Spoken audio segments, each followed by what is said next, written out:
Do you know the feeling when you are watching something new and you cannot help but notice that although the story you are watching is different from anything you have seen before, you have this ever-increasing suspicion that this show is shockingly similar to one you have seen before, but shouldn't be. I can't stop this investigation. It is my job.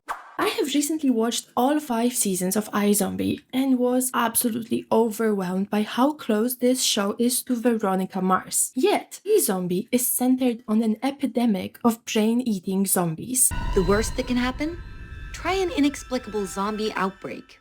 It is a supernatural crime that follows Liv Moore, a former medical resident who becomes a zombie and takes a job at a coroner's office in order to access brains to eat to survive. My need to feed on brains is weird, but how many people can say that satisfying their munchies could potentially help solve a murder case? iZombie is based on a comic book series of the same name written by Chris Robertson. The TV adaptation that you can see on Netflix is a loose adaptation of the comic book series with some changes made to the main characters and the storyline. Meanwhile, Veronica Mars is a television series created by Rob Thomas. It is not based on any specific comic book or a movie, but instead is an original creation by Thomas. Veronica Mars is a mystery drama series centered around a teenage girl named Veronica, who after her best friend is murdered, becomes a private investigator helping her father in solving various crimes in the fictional town of Neptune, California. Kendall Lacey Casablancas, nay Lacey Shiflett. So yes, these shows could be more different, but as they are, they're pretty far apart from each other in terms of plot, characters, location, and theme. Yes, they're both targeted at young adults, but one is basically about a zombie problem getting out of hand, and the other one is a teen drama with a mystery twist. But there's so much they have in common, you cannot avoid seeing the parallels in iZombie and Veronica Mars. Yes, on one hand there is a massive amount of actors that make an appearance in both shows, like the guy who played Logan Eccles plays Chase Graves. Veronica's father plays a police detective in iZombie. Then we have this guy and that guy, oh and that guy. But the recurring actors are just a superficial similarity and I don't really care for that. This creeping feeling of the atmosphere of these two productions being so close was uncanny, yet the tone and the setting of these shows is different. Veronica Mars is set in a high school and focuses on the experiences and the struggles of a young teenage girl. Senior year begins tomorrow and all appears hunky-dory. Best friend? Check. Boyfriend? Check. Lily's killer behind bars? Check.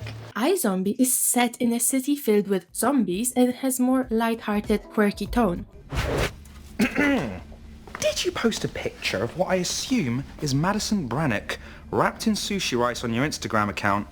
Hashtag brain food. Additionally, iZombie has supernatural elements, while Veronica Mars is mostly grounded in reality. In terms of similarities, both shows have a strong female lead characters who solves mysteries and crimes. Veronica Mars is a teen detective who uses her wit and determination to uncover the truth behind various crimes in her hometown of Neptune, California. iZombie's protagonist, Liv Moore, is a medical resident who turned into a zombie who uses her newfound abilities to solve crime and bring justice to the victims of those crimes. In the 6 months I've been eating brains, I've inherited things like a fear of pigeons, kleptomania, a couple scoops of Javier's brain in a microwave pizza roll, and I find myself feeling passionate.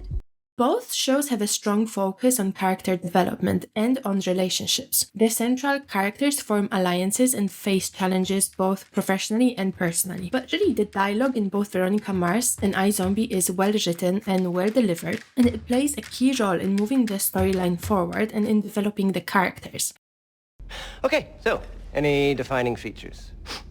His lips were thin, but there was substance to them. It kind of grew from his mouth like a secret he couldn't keep. But expressive? And that they seem to be working at not expressing anything. In Veronica Mars, the dialogue is snappy and often contains witty one-liners, while in iZombie, the dialogue is humorous and fast-paced. Both shows feature well-crafted conversations that are natural and engaging, but also effectively convey information and advance the plot and kind of add depth to the characters. Both shows also feature strong secondary characters who are given meaningful arcs and are developed throughout the series, adding depth and richness to the overall story. Major Lily White in iZombie undergoes undergoes a significant transformation throughout the series. He is introduced as a kind-hearted and well-intentioned social worker, and then his life is turned upside down after he becomes a zombie and must navigate the challenges that come with it. He evolves from being somewhat naive and idealistic character to a more practical and determined one as he works to protect his friends and to find his place in the world. Like Major in iZombie, Logan Eccles in Veronica Mars has a similar pattern of change. His development is well crafted and adds depth and interest to the overall story. His arc is really important. He transforms from a typical rich bad boy to a more vulnerable and sympathetic character. And we have the structural similarities between both shows, which are not unique, but are really visible. In Veronica Mars, each episode begins with a case or a mystery that Veronica is investigating. As she delves into the case, she uncovers various clues and suspects, leading to twists and turns along the way. Throughout her investigations, she also deals with personal issues and relationship dynamics, adding depth and complexity to the episode. Each episode ends with a resolution to the case and a cliffhanger, thereby setting up the next episode. In iZombie, each episode similarly features a crime-solving case as Liv and her team work to uncover the truth behind each murder. As Liv takes on the personalities of the brains she eats, she provides insights into the victims and the suspects, leading to a resolution of the case. Each episode also deals with ongoing plot lines and character arcs, including Liv's relationships with her friends and her struggles as her own identity changes when she becomes a zombie. What better time to be on FBI agent brain?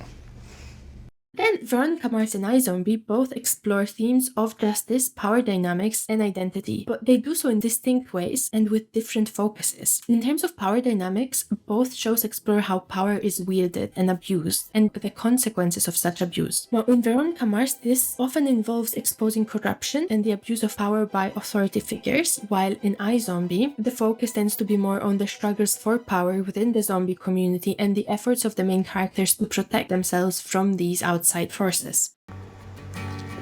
You ready for the new world order, Olivia Moore? Ready to do your part for your kind? Someday soon, Seattle's going to be the capital of the zombie homeland, and a lot of people aren't going to want to see that happen. So, given all of these similarities, it should not come as a surprise that there is a very strong connecting factor between those two shows, and when I finally discovered it, everything made sense. The showrunners for both iZombie and Veronica Mars are Rob Thomas and Diane Ruggiero. It is the only connecting factor that I have found that explains the super similar vibe and atmosphere of those TV shows. iZombie ran for a total of 5 seasons and 71 episodes, while Veronica Mars ran for 3 seasons and 64 episodes. Now, the average viewership for Veronica Mars varied over the course of its 3 seasons, but it was around 2.5 million for the first season, 2.3 million for the second season, and 1.5 per episode in the third season. Now, the average viewership for iZombie also varied over the course of 5 seasons, from 2.5 million viewers in the first season to around 2 million viewers per episode in the last season. It is difficult to determine which show performed better because obviously audience scores and viewership figures depend on various factors such as target demographics, the platform that the show was released on, and also the cultural and social context at the time of release. However, what is notable is that both Veronica Mars and iZombie have been really well received by target audiences in general and by the critics, and then both shows have cultivated a dedicated fan base. Veronica Mars was praised for its clever writing and very well-crafted mysteries and a strong, compelling female lead character. iZombie was well received for its unique blend of crime, comedy, and horror, as well as very interesting creative storylines. So I think the key takeaway from this is that we should all have a petition to make Diane Ruggiero and Rob Thomas make another TV show together because they're obviously amazing.